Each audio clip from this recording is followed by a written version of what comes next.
ਵਾਹਿਗੁਰੂ ਜੀ ਕਾ ਖਾਲਸਾ ਵਾਹਿਗੁਰੂ ਜੀ ਕੀ ਫਤਿਹ। ਤੁਸੀਂ ਵੇਖ ਰਹੇ ਹੋ ਕਥਾ ਗੁਰਬਾਣੀ ਵਿਚਾਰ। ਪਿਆਰੀ ਸਾਧ ਸੰਗਤ ਜੀ, ਕੌਣ ਕਿਹੋ ਜਿਹੀ ਜ਼ਿੰਦਗੀ ਗੁਜ਼ਾਰਦਾ ਹੈ, ਇਹ ਤੁਹਾਡੀ ਹਿੰਮਤ, ਸੋਚ ਅਤੇ ਉਤਸ਼ਾਹ 'ਤੇ ਨਿਰਭਰ ਕਰਦਾ ਹੈ। ਜਿਨ੍ਹਾਂ ਇਨਸਾਨਾਂ ਵਿੱਚ ਹਿੰਮਤ ਅਤੇ ਉਤਸ਼ਾਹ ਹੈ, ਉਹ ਸਵੇਰੇ ਸਾਜਰੇ ਉੱਠ ਕੇ ਆਪਣੇ ਕੰਮਾਂ ਲਈ ਤਿਆਰ ਹੋ ਜਾਂਦੇ ਹਨ। ਉਹਨਾਂ ਕੋਲ ਇੰਨਾ ਵਕਤ ਨਹੀਂ ਹੁੰਦਾ ਕਿ ਉਹ ਸਵੇਰੇ ਤਿਆਰ ਹੋਣ ਵੇਲੇ ਘੰਟਾ ਸ਼ੀਸ਼ਾ ਵੇਖੀ ਜਾਣ ਜਾਂ 2 ਘੰਟੇ ਬਾਥਰੂਮ ਵਿੱਚ ਹੀ ਨਹਾਉਣ ਵੇਲੇ ਲਗਾ ਦੇਣ। ਉਹਨਾਂ ਵਿੱਚ ਫੁਰਤੀ ਅਤੇ ਇੱਕ ਅਗਨੀ ਕੰਮ ਕਰਦੀ ਹੈ, ਜਿਸ ਨਾਲ ਉਹ ਆਪਣੇ ਕੰਮਾਂ ਵੱਲ ਭੱਜ ਤੁਰਦੇ ਹਨ। ਜਿਨ੍ਹਾਂ ਵਿੱਚ ਫੁਰਤੀ ਹੈ, ਉਹ ਕੰਮ ਨਿਬੇੜਦੇ ਵੀ ਛੇਤੀ ਹਨ ਅਤੇ ਲਗਾਤਾਰ ਕਈ ਘੰਟੇ ਕੰਮ ਕਰਕੇ ਉਹਨਾਂ ਦਾ ਜੋਸ਼ ਮੱਠਾ ਨਹੀਂ ਪੈਂਦਾ, ਸਗੋਂ ਚਿਹਰੇ 'ਤੇ ਰੌਣਕ ਪਸਰੀ ਵਿਖਾਈ ਦਿੰਦੀ ਹੈ। ਹਰ ਇਨਸਾਨ ਦਾ ਚਿਹਰਾ ਹੀ ਦੱਸ ਦਿੰਦਾ ਹੈ ਕਿ ਸਰੀਰ ਅੰਦਰ ਕਿੰਨੀ ਕੁ ਫੁਰਤੀ ਤੇ ਸ਼ਕਤੀ ਹੈ। ਇਸ ਦੇ ਉਲਟ ਜਿਹੜੇ ਨੌਜਵਾਨ ਕਿਸੇ ਨਸ਼ੇ ਦੇ ਆਦੀ ਹੁੰਦੇ ਹਨ, ਉਹ ਸਵੇਰੇ ਉੱਠਣ ਵੇਲੇ ਹੀ ਦੇਰ ਨਾਲ ਉੱਠਦੇ ਹਨ ਅਤੇ ਫਿਰ ਤਿਆਰ ਹੋਣ ਲਈ 2 ਘੰਟੇ ਬਾਥਰੂਮ ਵਿੱਚ ਵੜੇ ਰਹਿੰਦੇ ਹਨ। ਸਰੀਰ ਨੂੰ ਫੁਰਤੀ ਵਿੱਚ ਲਿਆਉਣ ਲਈ ਕੋਈ ਨਸ਼ਾ ਵਰਤਦੇ ਹਨ ਅਤੇ ਹੌਲੀ ਤਿਆਰ ਹੋ ਕੇ ਕੰਮ ਵੱਲ ਤੁਰਦੇ ਹਨ। ਜਿਨ੍ਹਾਂ ਇਨਸਾਨਾਂ ਨੇ ਕੁਝ ਬਣਨਾ ਹੈ, ਉਹ ਬਚਪਨ ਤੋਂ ਹੀ ਤੇਜ਼, ਤਿੱਖੇ ਤੇ ਹਰ ਕੰਮ ਲਈ ਜ਼ਿੰਮੇਵਾਰ ਬਣ ਜਾਂਦੇ ਹਨ। ਉਹਨਾਂ ਨੇ ਆਪਣੀ ਜ਼ਿੰਦਗੀ ਦੀ ਤਸਵੀਰ ਬਚਪਨ ਵਿੱਚ ਹੀ ਚਿਤਵੀ ਤੇ ਉਲੀਕੀ ਹੁੰਦੀ ਹੈ। ਇਸੇ ਤੜਪ ਤੇ ਤੇਜ਼ ਬੁੱਧੀ ਕਾਰਨ ਉਹ ਆਪਣੀ ਪੜ੍ਹਾਈ ਇੰਨੀ ਲਗਨ ਨਾਲ ਕਰਦੇ ਹਨ ਕਿ ਹਰ ਇਮਤਿਹਾਨ ਵਿੱਚੋਂ ਫਸਟ ਆਉਂਦੇ ਹਨ। ਉਹਨਾਂ ਦੀ ਪ੍ਰੇਰਨਾ ਉਹਨਾਂ ਦੇ ਅੰਦਰੋਂ ਜਾਗਦੀ ਹੈ। ਉਹ ਚੰਗੇ ਤੇ ਹੋਰ ਚੰਗੇ ਵਿਦਿਆਰਥੀ ਦੀ ਰੀਸ ਕਰਦੇ ਹਨ ਅਤੇ ਉੱਚੀ ਪੜ੍ਹਾਈ ਦੇ ਸਿਰ 'ਤੇ ਚੰਗੀ ਨੌਕਰੀ ਕਰਕੇ ਆਪਣਾ ਨਾਮ ਕਮਾਉਂਦੇ ਹਨ ਅਤੇ ਜਸ ਖੱਟਦੇ ਹਨ। ਅਜਿਹੇ ਵਿਦਿਆਰਥੀ ਦੇ ਮਾਂ-ਬਾਪ ਨੂੰ ਤਾਂ ਇਲਮ ਵੀ ਨਹੀਂ ਹੁੰਦਾ ਕਿ ਸਾਡਾ ਬੱਚਾ ਕੀ ਕਰ ਰਿਹਾ ਹੈ, ਜਾਂ ਸਿਰਫ ਨਤੀਜੇ ਵੇਲੇ ਹੀ ਪਤਾ ਲੱਗਦਾ ਹੈ ਕਿ ਸਾਡੇ ਬੱਚੇ ਨੇ ਵਜ਼ੀਫਾ ਪ੍ਰਾਪਤ ਕਰ ਲਿਆ ਹੈ ਜਾਂ ਆਪਣੀ ਕਲਾਸ ਵਿੱਚੋਂ ਫਸਟ ਆਇਆ ਹੈ। ਕਿਸੇ ਖੇਡ ਵਿੱਚ ਇਸ ਨੇ ਸੋਨ ਤਮਗਾ ਜਿੱਤਿਆ ਹੈ। ਪਰ ਜਿਹੜੇ ਬੱਚੇ ਢਿੱਲੜ, ਕਮਜ਼ੋਰ ਤੇ ਢਹਿੰਦੀ ਕਲਾ 'ਚ ਰਹਿਣ ਵਾਲੇ ਹੁੰਦੇ ਹਨ, ਉਹ ਹਰ ਪ੍ਰੀਖਿਆ ਵਿੱਚੋਂ ਫੇਲ ਹੁੰਦੇ ਹਨ। ਮਾਂ-ਬਾਪ ਲਈ ਸਿਰਦਰਦੀ ਬਣ ਜਾਂਦੇ ਹਨ। ਅਜਿਹੇ ਬੱਚੇ ਇੱਕ ਦਿਨ ਭਰ ਹੰਬ ਹਾਰ ਕੇ ਘਰ ਬੈਠ ਜਾਂਦੇ ਹਨ। ਸਿਆਣਿਆਂ ਨੇ ਕਿਹਾ ਹੈ ਕਿ ਜੇ ਤੁਸੀਂ ਆਪਣੀ ਕਿਸਮਤ ਬਣਾਉਣੀ ਹੈ ਤਾਂ ਆਪਣੇ ਹੱਥਾਂ ਤੋਂ ਕੰਮ ਲਵੋ। ਆਪਣੇ ਹੱਥਾਂ ਦੀ ਸ਼ਕਤੀ ਨਾਲ ਭਾਵੇਂ ਤੁਸੀਂ ਖੂਹ ਪੱਟ ਲਵੋ ਜਾਂ ਪਹਾੜ ਖੋਦ ਕੇ ਹੀਰੇ ਮੋਤੀ ਲੱਭ ਲਿਆਓ। ਇਹ ਮੁਸ਼ਕਲ ਕੰਮ ਨਹੀਂ ਹੈ। ਤੁਹਾਡੇ ਅੰਦਰਲੀ ਸ਼ਕਤੀ ਨੇ ਇਹ ਕੰਮ ਕਰਨਾ ਹੈ। ਫਰਹਾਦ ਨੇ ਸ਼ੀਰੀ ਲਈ ਨਹਿਰ ਪੁੱਟ ਦਿੱਤੀ ਸੀ। ਤੁਹਾਡੇ ਅੰਦਰ ਅਗਨੀ ਮੱਚਦੀ ਹੈ ਤਾਂ ਇਹ ਸਰੀਰ ਵਿੱਚ ਹਜ਼ਾਰਾਂ ਟਨਾਂ ਨੂੰ ਚੁੱਕਣ ਤੇ ਹਿਲਾਉਣ ਦੀ ਸ਼ਕਤੀ ਪੈਦਾ ਹੋ ਜਾਂਦੀ ਹੈ। ਪਰ ਜੇ ਸਰੀਰ ਵਿੱਚ ਅਗਨੀ ਨਹੀਂ ਤਾਂ ਇਹ ਇੱਕ ਮਿੱਟੀ ਦੀ ਢੇਰੀ ਹੈ। 2 ਇਨਸਾਨਾਂ ਵਿੱਚ ਫਰਕ ਇਸ ਅਗਨੀ ਦਾ ਹੀ ਹੈ।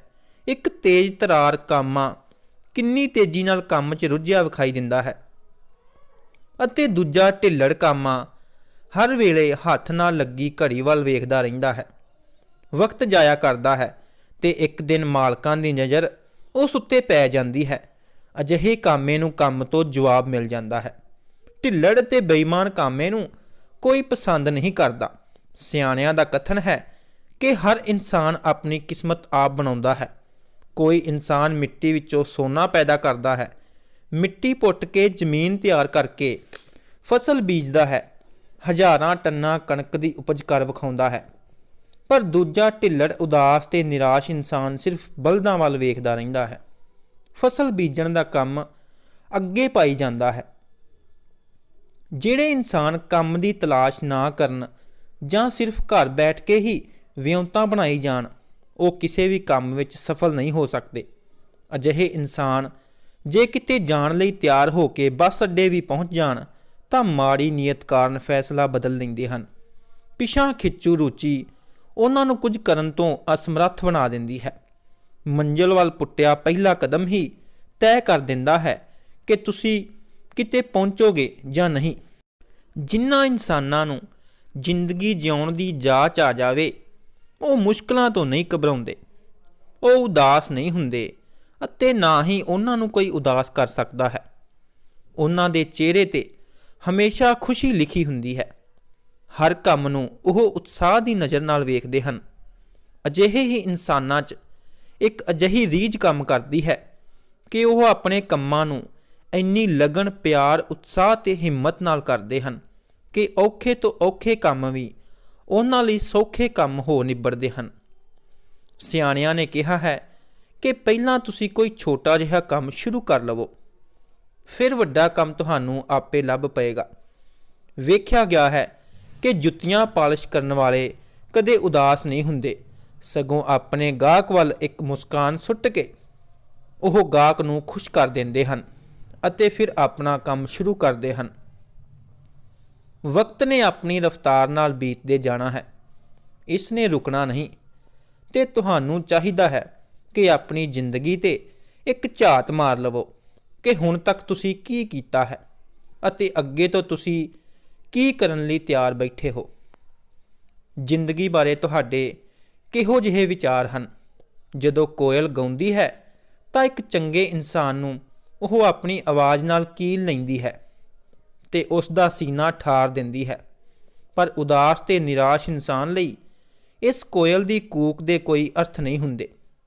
ਸਮੇਂ ਨੇ ਲੰਘਦੇ ਜਾਣਾ ਹੈ ਅਤੇ ਜ਼ਿੰਦਗੀ ਨੇ ਬੀਤਦੇ ਜਾਣਾ ਹੈ, ਪਰ ਆਪਣੇ ਅੰਦਰਲੇ ਮਨ ਤੋਂ ਪੁੱਛੋ ਕਿ ਤੁਸੀਂ ਕਿੱਥੇ ਪਹੁੰਚੇ ਹੋ, ਕਿ ਤੁਹਾਡੀਆਂ ਸਕੀਮਾਂ ਸਿਰੇ ਚੜ੍ਹੀਆਂ ਹਨ, ਕਿ ਤੁਸੀਂ ਆਪਣੀ ਜ਼ਿੰਦਗੀ ਸੋਹਣੇ ਢੰਗ ਨਾਲ ਗੁਜ਼ਾਰੀ ਹੈ, ਸੁਚੱਜੇ ਢੰਗ ਤੇ ਸਲੀਕੇ ਨਾਲ ਜੀਵੀ ਹੈ, ਕਿ ਤੁਸੀਂ ਆਪਣੀ ਮਿਹਨਤ ਦੀ ਕਮਾਈ ਨਾਲ ਆਲੀਸ਼ਾਨ ਘਰ ਬਣਾਇਆ ਹੈ, ਕਿ ਤੁਸੀਂ ਆਪਣੀ ਪਤਨੀ ਤੇ ਬੱਚਿਆਂ ਨਾਲ ਇੱਕ ਸੋਹਣੀ ਜ਼ਿੰਦਗੀ ਬਸਰ ਕਰ ਰਹੇ ਹੋ।